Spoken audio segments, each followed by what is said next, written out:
Welcome to the Sports Town Podcast, or the STP pod for short. No politics, no drama, no arguing. Just two guys talking sports. I'm your host, JJ Peters, and my co host, Michael Menser. He is here today, and he will join me as we talk about Matt Stafford to LA, more Super Bowl talk, the Cardinals make a blockbuster trade, some more NBA talk, and much more. By the way, Michael Menser is the host of the YouTube gaming channel Angry Turtles. Go check him out on YouTube, subscribe, comment, and leave a like. But first, we have a poll question, and you can vote at Instagram and Facebook at Sportstown_podcast or on Twitter at SportsTownPod. And the question was, we actually had two. Do the Rams win more games with Stafford? And will the Rams make it to the Super Bowl next year? And the first question, you guys overwhelmingly said, yes, the Rams will win more games with Stafford, which I agree with you. But you guys also voted saying, no, the Rams will not make it to the Super Bowl next season. I disagree. I think the Rams will make it to the Super Bowl next year, but we'll see what happens in the future. Well, thanks again for voting. You can vote at Instagram and Facebook at Sportstown_podcast or on Twitter at SportsTownPod. In stunning news, the popular NCAA college football game is coming back. It was first announced by EA Sports on Tuesday, February 2nd. Vice President and General Manager of EA Sports, Daryl Holt, told Michael Rosenthal of ESPN that they have yet to determine a date for when the game is released, and the popular game will not come back until at least 2022. He also told Rosenthal that the game will not be called NCAA College Football. It will be titled EA Sports College Football. They decided to change the title of the name because of a lawsuit with former UCLA basketball player Ed O'Bannon in 2013. He also stated that at some point they will not use players' names and likenesses. The NIL, name, image, and likeness, prohibits EA Sports from using players and names and likenesses. The NCAA football game was one of the most popular video games, and many fans before yesterday were demanding it come back because of the decline in Madden. It looks like there will be an all-star game in the NBA after all. It was first reported by ESPN's Adrian Wojnarowski. The format will return to East versus West instead of doing the fantasy draft picked by the top two vote-getters in each conference the last few years. The game was originally scheduled to be played in Indianapolis at Baker's Fieldhouse, home of the Indiana Pacers. That game was moved to 2024 because of the pandemic. Now the game is scheduled to be played at its State Farm Arena in Atlanta, home of the Atlanta Hawks. The NBA has yet to determine if there will be fans, even though the Hawks are one of the few teams in the NBA that are allowing limited number of fans. The NBPA has been a huge advocate for it. NBPA President Chris Paul wants it to happen and has a plan to donate to historical black colleges and COVID-19 relief. The USA will take on France to start off the 2021 Basketball Olympics in Tokyo, Japan. In 2019, the France knocked off U.S. in the FIBA World Cup 88-79. Iran will also be in that group. Qualifying tournaments will have China, Canada, Greece, and Turkey. The game will be played at Tokyo on July 25th. U.S. head coach Greg Popovich is excited and can't wait to begin practicing and begin playing for the gold medal. U.S. is the heavy favorite to win their fourth straight gold medal. Some big news in the MLB. The Players Union for the MLB has rejected the owners' 154-game proposal. Part of the deal that the owners proposed was playing 154 games, players getting paid for 162 games, expanding the playoffs from 10 to 14 teams, and the universal designated hitter in 2021 for both leagues. Players would not have to report to training camp until March 22nd, and the season would not begin officially until April 28th. The Players Union rejected the offer and said that would give more powers to Commissioner Rob Manfred of canceling games and not having to reschedule them. They also point out that the CBA requires 162 games and they would need to be incentivized to move the season. Currently, players will start reporting to spring training on February 17th, and the season will start on April 1st for opening day. The league has yet to determine if they will allow fans back into the stands. A Boston Red Sox great and fan favorite has called it a career. The former two-time World Series champion, three-time All-Star, and Rookie of the Year Dustin Pedroia has retired. He played with the Red Sox his entire career from 2006 to 2020. He won 4 Gold Gloves, a Silver Slugger Award, and won a Wilson Defensive Player of the Year in 2013. He was a huge help to the Red Sox World Series title run in 2007 and in 2013. He'll be greatly missed by the Red Sox and was one of the staples for the entire city of Boston. He is 37 years old, and his former teammate David Ortiz congratulated him on a great career on Twitter. Kyle Larson has some more sponsors for the upcoming season. Cincinnati Tool Incorporated and Freightliner will be his other sponsors, along with Nations Guard. They are all co-owned by Rick Hendrick, who is the president of Hendrick Motorsports. Kyle Larson will drive the number 5 car for Hendrick Motorsports. Larson was signed by Hendrick Motorsports in October to replace Alex Bowman, who moved from the number 88 to number 48 because of Jimmy Johnson retired. Larson was fired by Chip Ganassi Racing in April and was suspended by NASCAR for using a racial slur during a live stream on Twitch. The NASCAR Cup season will begin at Daytona 500 on February 14th at 2:30 p.m. Eastern Time on Fox. Former St. Louis Cardinals second baseman Colton Wong has signed with the Milwaukee Brewers pending a physical. The deal is reportedly worth $18 million over the next 2 seasons. The news was first reported by Ken Rosenthal of Fox Sports and The Athletic. In October, the St. Louis Cardinals shocked a lot of baseball fans by declining his $12.5 million option, which officially made him a free agent. Derek Gold of the St. Louis Dispatch was the first to report it. The deal also has a player option, which, if Wong accepts, the deal will be worth $26 million over the next 3 seasons. Wong has won back-to-back NL Gold Gloves and has played with the Cardinals his entire 8-year career. In 2020, Colton Wong's stats were .265 and 16 RBIs in 2020. He also played 53 of the 60-game shortened season. Wong will be a huge addition for the Milwaukee Brewers. In fact, the Cardinals and Brewers play each other to open up the 2021 MLB season.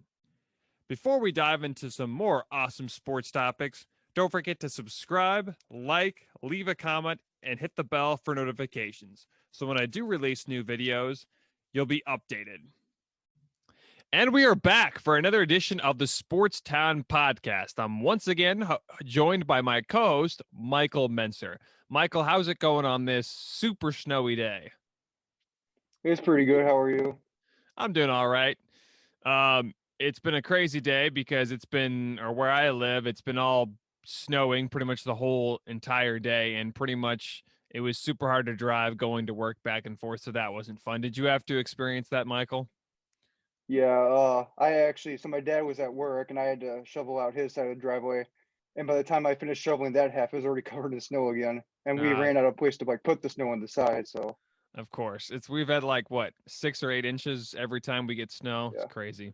it seems like we get a snowstorm at least once a week at this point. Oh yeah, I mean, yeah, it's crazy, dude. Because it just gets annoying because you get tired and then you have to do it again, and then I don't know. We'll probably still have snow by June. Probably. All right, so let's get into some NBA talk. The big story right now is the Utah Jazz have kind of shocked a lot of people. They're the best team in the NBA, and they are led by Donovan Mitchell and Rudy Gobert. Michael, are you surprised that the Jazz are the top team in the NBA, not just in the West, but in the entire league? I am surprised that they are the top team, yes, but I'm not surprised that they're doing good just because they have a good roster. But there's also a lot of stacked teams in the NBA, like the Clippers. The Sixers are pretty good. The Lakers, so there's a lot of really good teams. And so I'm kind of surprised that they're number one. But yeah, I mean, I thought they'd be good. I thought they'd be somewhere in the top 4. And of course, if they were in the East, almost every year they'd be the top seed just because the East is so bad. And especially this year, because I think there's 2 teams with losing records in the playoffs right now. But yeah, I'm a little shocked that they're the top team. But Quinn Snyder, the head coach, has done an excellent job. He was under Greg Popovich for a while. He's been at Utah for a little bit now, but even before that, I think he was in the Euro League. He spent some time in the Euro League. But the stars aren't just Donovan Mitchell and Rudy Gobert. It's also guys like Joe Ingles, Bogdanovich. I'm trying to think of some other players they have. Royce O'Neal has been good. Mike Conley. I mean, they have a lot of options, but I'm just kind of shocked how good they are and how much they're clicking. And they're better than the Clippers and Lakers. And the Lakers haven't exactly looked good either. But Donovan Mitchell, do you consider him a top 10 player, Michael? I think as of now, I would say maybe, but I think he's definitely getting better. He's definitely improving. So I think pretty soon he will be a top 10 player. But as of right now, I don't know if I'll put him in that category. But I could definitely see him, trending up that direction. I mean, yeah, he's really good. I mean, he's definitely elite, but there's so many good players out there. So I'm not sure I'd say he's top 10. I'd probably consider him top 15. But again, there's just so many good players. And I would definitely put him in the category of the top 5 shooting guards with like James Harden and Bradley Beal and Klay Thompson. But it would be very hard for me to put him. It'd be so hard for me to put him in the top 10 just because there's so many good players. But I'm not surprised with how good he is. And speaking of Donovan Mitchell, a few weeks ago, he after beating the Pelicans on TNT, Shaq pretty much talked to him and said, or interviewed him after the game and said, "I just wanted to know, Donovan, I think you're a great player, but you're not a superstar, and you can't do more than just shooting." I mean, what did you think about that, Mike? I mean, personally, I think that it could have been just like Shaq was just like trolling, but I also think that he's definitely still has a ways to go, but he is improving. I think early on in his career he was pretty one dimensional, but he's definitely improving. So like, I don't know. I mean, he's not the best. He's not the best defender, and he's not the best. He's not the best of like assisting or sharing dimes or getting rebounds. But he's a great scorer, and in the NBA, you really don't need to be. You can be a really good scorer and be an elite player. I think he's a superstar, and I think he can lead a team to a championship with him being the number one guy because he pretty much is the number one guy in Utah right now. And you look at a guy like Steph Curry. Curry can only really shoot. He's not really good at anything else, but he's good at shooting, and that's made him such a good player. So I don't think that was a very good. That just wasn't a very good comparison for Shaq to say that. But I mean, he's Shaq, so he must be doing something right, right? Hmm. Anyways, the Lakers haven't looked really that great right now. I mean, they're still pretty good, but they're the third best team in the West. What do you think's going on with LA and the NBA champs? Yeah, I mean, I am a little bit surprised that they aren't doing better, but again, the West is so stacked, so I think it just could be they've been playing a lot of tough teams, and so I wouldn't personally. I think they'll eventually get things figured out. Yeah, I mean, again, the West is very good. The West is a very good, conference or whatever. But I mean, they should be the top team. They have the best overall roster, and they haven't looked convincing. I mean, they almost lost to the Pistons, and they struggled with the Hawks. Not to say those teams are bad. The Pistons are bad, but not the Hawks. But they should put the teams away more. Now, LeBron's been in the MVP talk right now. But if you look at guys like Joel Embiid or Kawhi Leonard, they secretly, or not secretly, quietly have been putting up some great stats, and I think they should be in consideration for the MVP as well. But Michael, who would you give the midseason MVP to? I think I would give it to Bradley Beal just because he's been doing so good on such a not great team. I think I saw something that like he scored 25 plus in every game this season. So like, yeah, I would give it to him. I think, and he's also super underrated too. So like, I think this is kind of like shocked a lot of people, but I think he could win it if he keeps it up. Yeah, and I mean, let's be honest, LeBron, I think a lot of people were still a little disappointed that he didn't get the MVP last year, and I don't think he should have deserved it because Giannis had a great season, and it's not a postseason award. A lot of people want to consider it as a postseason award, not a regular season award. And the postseason award is the NBA Finals MVP, which LeBron did end up receiving. But I just think people always want to give the regular season. And now some people as well, like Dan Patrick and a few others, they'll always, if they have a vote, they'll always vote for the best player even if he's not the best player that year. If he's just the best overall player, he's going to vote for him because I think he said that every year that he had a chance to, he voted for Michael Jordan just because he was the best player. I don't necessarily agree with that, but I can see where he's going with that. But right now, I would give the midseason MVP to.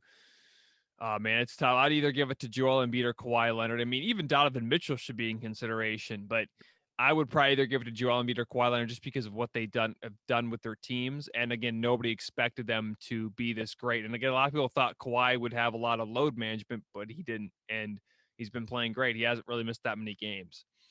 All right. Now a lot of people have talked about it, but there was an incident on Tuesday night between LeBron James and an NBA fan. Pretty much what happened was the husband of the wife pretty much went to LeBron and said he had a problem with them and started, talking to him and all that. And, LeBron got mad and then his wife got into it and basically cussed LeBron out and without her mask on or whatever, just kind of a bad situation. Eventually they were kicked out. What did you think of all that, Michael? And do you think it could have been handled better? I mean, I think that now that the fans are back in stadiums, I think that that's going to happen just because that's always happened. Mm-hmm. But I do think it definitely could have been handled better, and I think especially the lady, I think could have handled it more maturely. So Yeah, I mean, that's not surprising. We kind of went back to some normalcy because I think that happened a lot more before the pandemic, especially with a figure like LeBron James. But I mean, I don't know. I just felt like both were on the wrong side because LeBron shouldn't have been talking to a fan and the fan shouldn't have been out there talking to him. I just think it was kind of a lose-lose situation for both, and they both didn't look good at all. And I think it was just a bad look for the NBA. But we'll see what happens. But that's definitely not what you want to. That's definitely not what you want to see in a game. Speaking of Atlanta, they are officially going to have an All-Star game on March 7th, on March 7th in Atlanta. Basically a one-day thing I talked about in the sports update. But Michael, do you think it's a good idea to have an All-Star game in the middle of a pandemic? I think as long as they uh, take the right safety precautions, then sure. But I don't have a problem with it. But again, it is one of those things where like a lot of people could potentially be there, and so it could potentially get out of hand. So like, I think as long as they uh, make the right safety precautions, then yeah, I have no problem with it. Yeah, I agree with you. Again, they can handle it well, and they're going to have some fans, but it's going to be a limited capacity. I believe the Atlanta Hawks are one of 9 NBA teams to hold fans with limited spectators, and I'm glad they're having an All-Star game, and also they make more money, and it gives players more of a chance to show the world that they're a better player. And yes, I know it's an All-Star game, but at least they can be awarded for their efforts this season, and they're going to have a dunk contest and a 3-point contest and I think a skills challenge all in one day. So that's going to be a little bit interesting how they're going to do that. And they're also going back to the East and West format instead of the two best players from East and West voting. But I think it's definitely, if they handle it right, and they basically, if they handle the situation right and they do everything that they're supposed to do, I think it's gonna go off safely. And I understand why they're doing All-Star game. They want to make more money, give players more of a reward for their efforts this season, and give some normalcy back. So I'm glad they're doing it, and I definitely agree with you on that, Michael. All right, let's go to some baseball. The St. Louis Cardinals have, well, I should say they fleeced the Colorado Rockies in a blockbuster deal that now sends Nolan Arenado to the Cardinals. And basically, the Rockies will receive 5 minor league prospects, and none of them are the Cardinals' best. So that's a huge plus for the Cardinals. And plus that, the Rockies have to give the Cardinals $15 million. Michael, why did the Rockies do this? I have no idea other than like someone was like drunk or something, like the man or whoever made the trade. I don't know what they were thinking. Well, I mean, the Rockies, I feel like Nolan Arenado, when he signed the massive deal with them, I think it was in 2018 or 2019, he did put up an opt-out clause, but the deal, I think, was 8 years for $260 million, I think. And I think the Rockies thought they were still contenders at the time, and now it seems like they're not going to be because, well, that division is stacked with the Dodgers and Padres, probably the two best teams in the National League. But the Rockies, they were desperately to trade Arenado, and the St. Louis Cardinals make another big move. And the Cardinals, watch out for the Cardinals. They are going to be scary. And plus, they have $15 million they received from the Nolan Arenado trade. Um, how well do you think the Cardinals perform next season with Nolan Arenado at third base and batting in the third in the rotation? Well, I think they already seem like they're a pretty good team. So I think adding another really good player, I think they could be, like you said, scary next season. Well, the St. Louis Cardinals needed more bats this season, and of course they acquired Paul Goldschmidt a few years ago. That was a huge move, but I think the reason why they lost the Padres in the divisional round was because they had no bats, pretty much. And the Padres said, you know what? you better be able to hit well, and the Cardinals couldn't do it. And I do think the Cardinals still have some flaws in the outfield, and especially in the bullpen and the starting rotation, but at pitcher. But I think this is a big plus for the Cardinals. They acquired probably the best third baseman in the league. And on top of that, the Cardinals are going to be likely the team to beat in the NL Central. Now, they also lost Colton Wong, which I also mentioned in the sports update. He goes to the Brewers. That's a big loss. That's a big loss for the Cardinals, but I mean, they did get Nolan Arenado, and that's a huge plus for St. Louis. Do you think the Cardinals win the division, Michael? I think so, yeah. And I mean, the Cincinnati Reds might be a good team, but it looks like they're not going to bring back Trevor Bauer. And I think the Cubs are pretty much, it's a fire sale for them. They're not going to be good. I just don't know what the Brewers and Pirates are going to bring. So the Cardinals have a pretty easy road in that NL Central. Do you think the Cardinals have a chance to win the National League and go to the World Series next season, Mike? I don't know about that because, yeah, I just don't think they might make it that far just because they still have some areas that they need to work on and stuff. So, Do you still think the Dodgers are the top team in baseball after winning the World Series last year? uh, I think the Padres could also Yeah. maybe potentially take their spot, but as of now, I think yeah. Yeah, it's gonna be hard for anybody to dethrone them, but I think the Padres and the Cardinals would have the best shot to do that. All right. Well, another big move happened in the NFL, and Matt Stafford, he's headed to LA, and the Detroit Lions will receive a first round pick in 2022, a first round pick in 2023, a third round pick in 2021, and quarterback Jared Goff. Michael, who won this trade? I think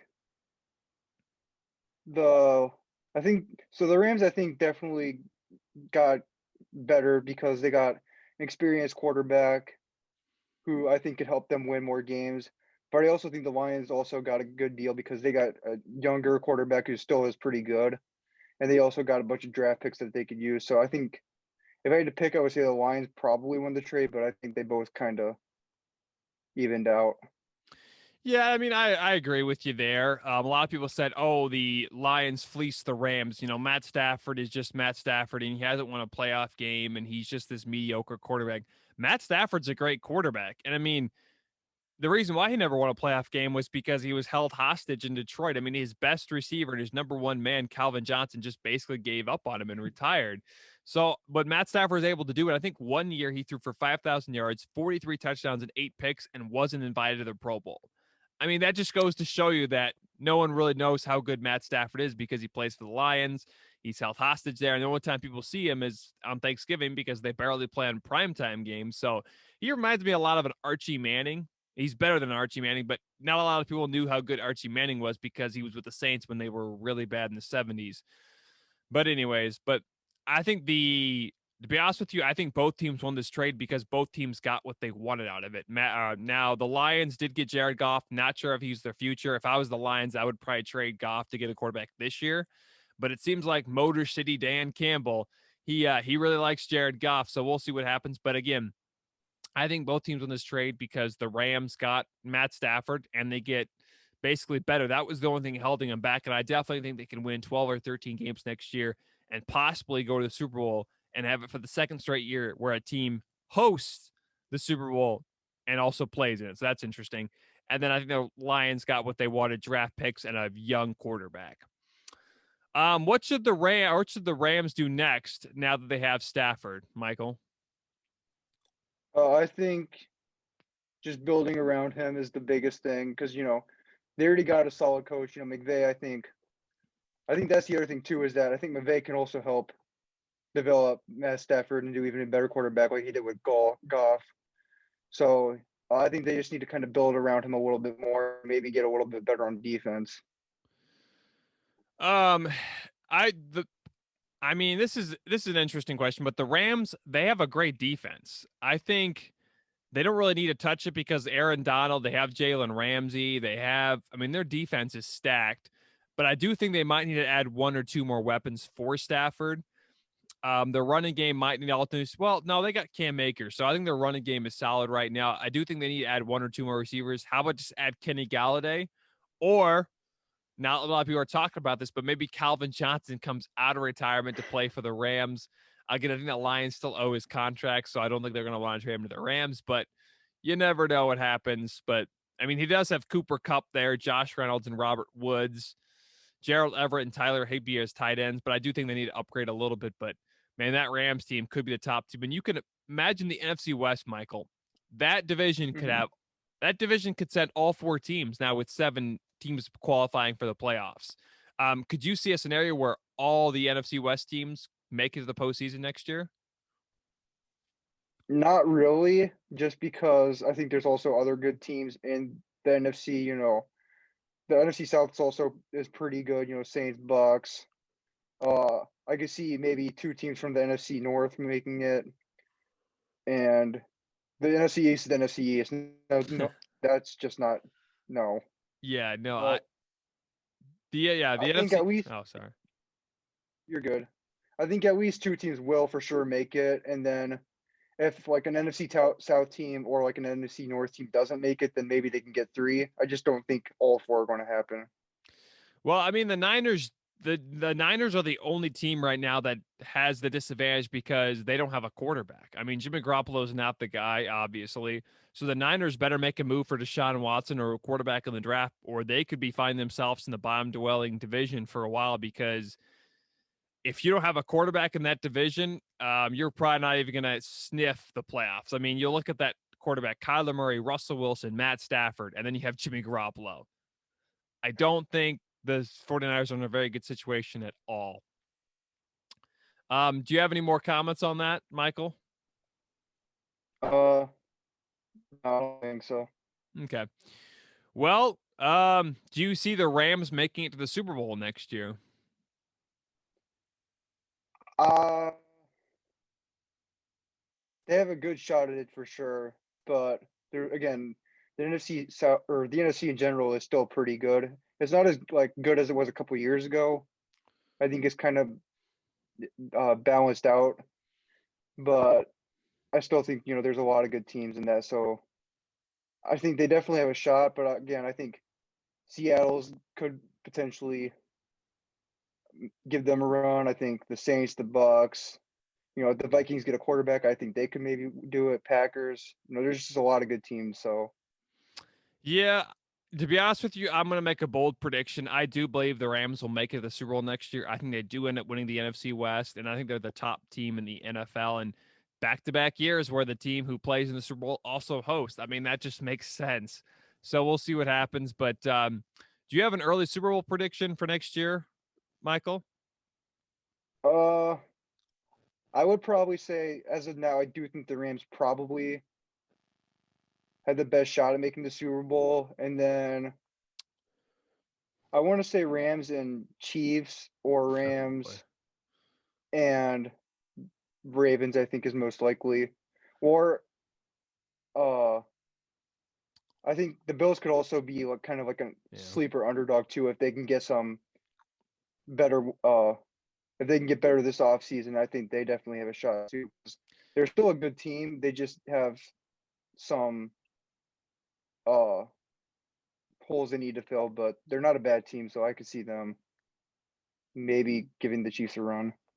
Well, to be honest with you, I think it's going to be the Rams and Ravens. I would love to see that Super Bowl. I just don't know if there's going to be any fans because I feel like the pandemic is still going to be raging on, or at least in California.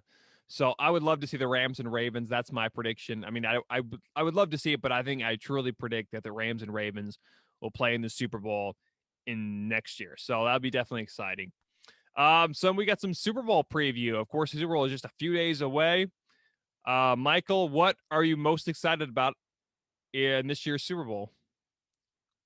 Just sitting down and watching it, I think it's going to be a really good game.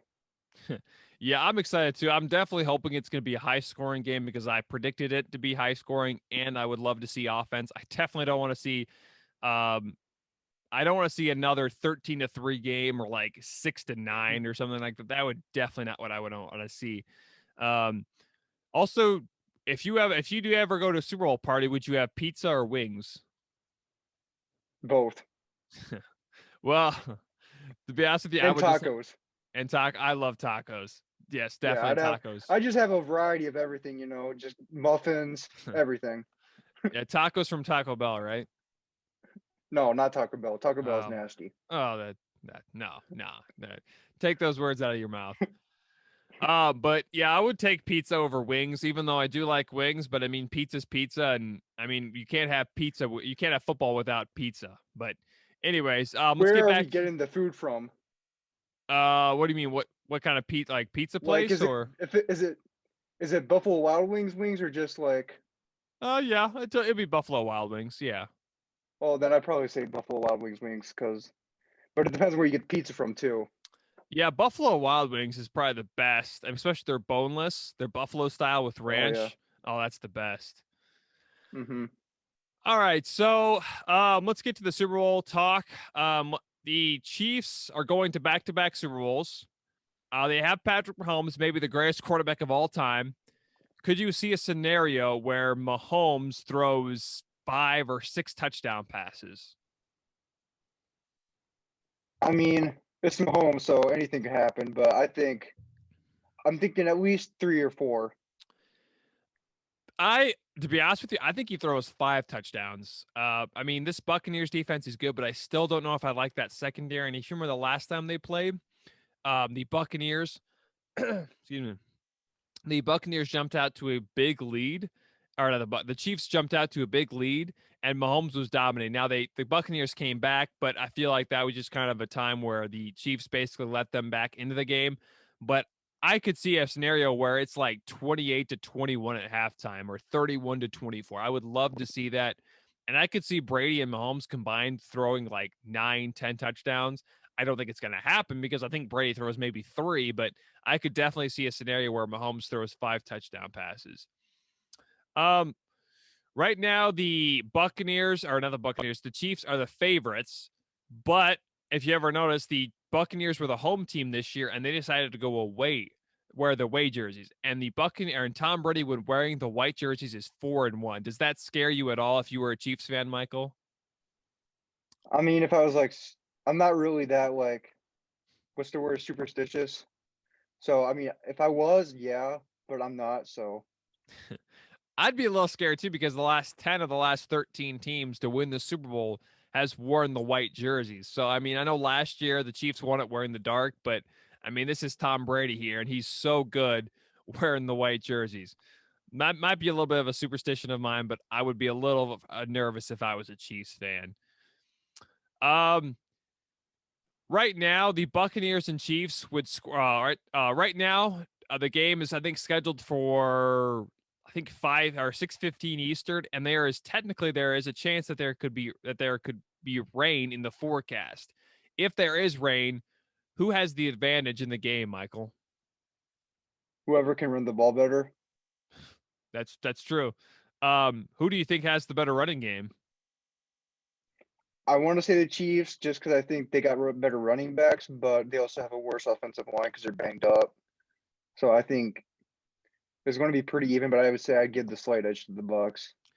That would be very interesting, though, if it does end up raining. I think the last time it rained in a Super Bowl was the Bears versus Colts in Super Bowl 41 back in 2006. I think that was also, oh, that was in Miami.